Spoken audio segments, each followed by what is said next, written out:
Hinarvest po namin yung malunggay namin sa paligid.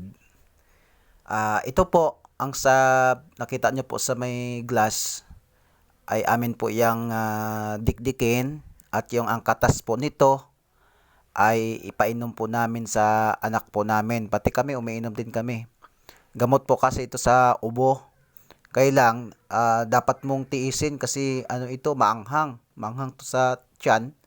At saka medyo mapakla na, medyo mapait po ay yung lasa niya. Pero napakasarap po, very effective po.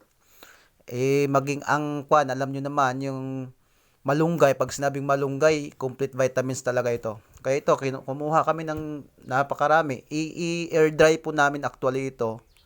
Pagkatapos naming i-dry, kapag natuyo na, i-smash po namin, lutuin po namin sa apoy at i-powderize po at gawin po naming coffee. Parang pag nakulay black na po siya, gawin naming coffee. Napakasarap. Nung nakaraan po, ginawa po namin yan. Napakasarap po.